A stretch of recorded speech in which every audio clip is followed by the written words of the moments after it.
But today I want to discuss a huge story that's barely made headlines. The ominous warnings New Yorkers have received from their government, implying that Gotham might go dark soon.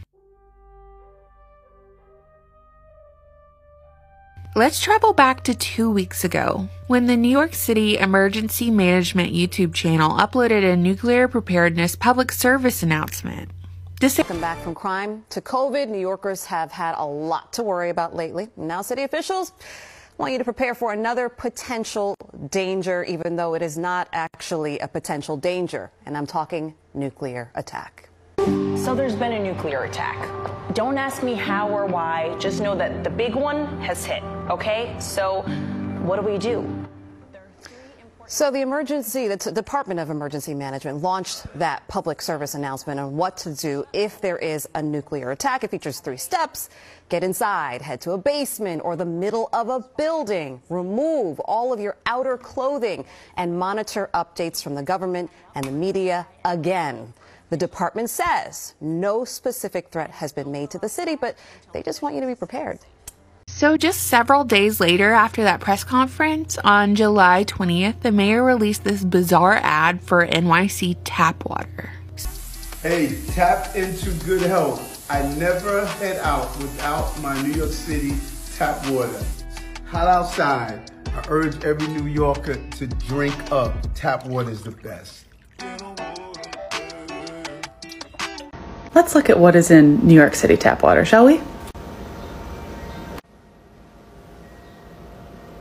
And last but not least, do not drink the tap water, please and thank you. Just a few days ago, NYC Emergency Management issued yet another PSA, but this time it had nothing to do with nuclear fallout. The PSA reads, "A go bag has everything you need in case you need to leave home in a hurry. Every household member should have one, including kids.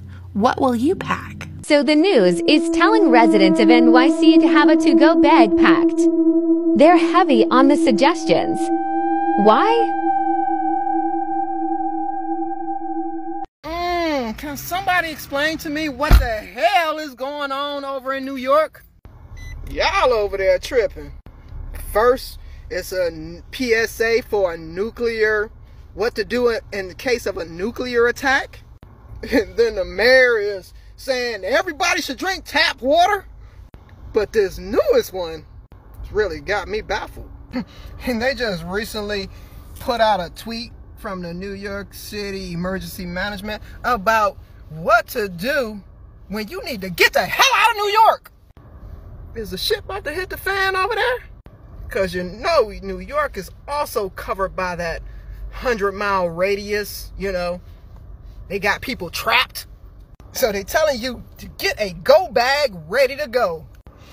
This is pretty strange. I think we're living in the Twilight Zone. But y'all can pause to read that.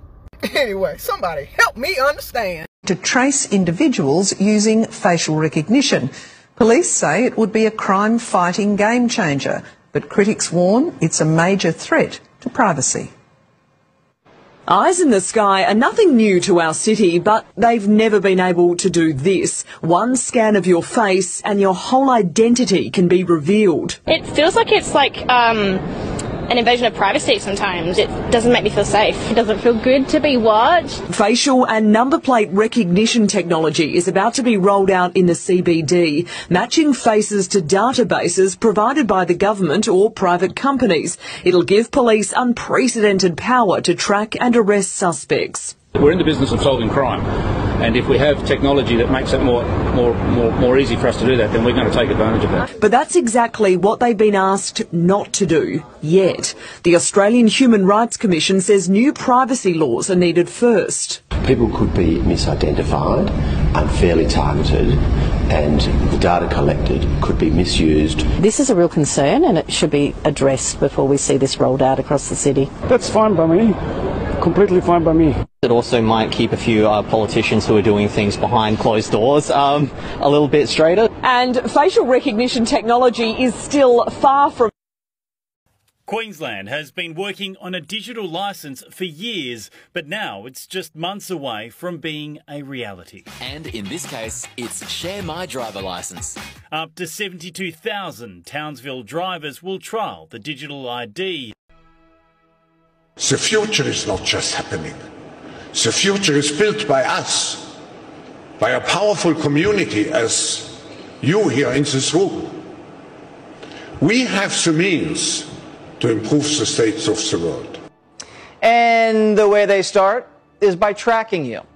If you go deep in the weeds in what these people are saying at this place, they're openly scheming up some of the craziest plans you'll ever hear of, like tracking your carbon footprint. We're developing, through technology, an ability for consumers to measure their own carbon footprint. What does that mean? That's where are they traveling? How are they traveling? What are they eating? What are they consuming on the platform? So, individual carbon footprint tracker. Stay tuned. You heard it. The one world government wants to keep tabs on what you eat and where you go. All because John Kerry's a little mad that your cheeseburger is wiping out part of the population. People forget, greenhouse gases are pollution. And 15 million people a year die because of the quality of the air around the world. We're dealing with a crisis here, folks. It's a crisis made by human beings. Maybe they should take their own advice before jetting off across the world on those private jets, emitting all that carbon. This would be a government, a world government, where you don't get to vote on anybody. This is everybody's worst nightmare.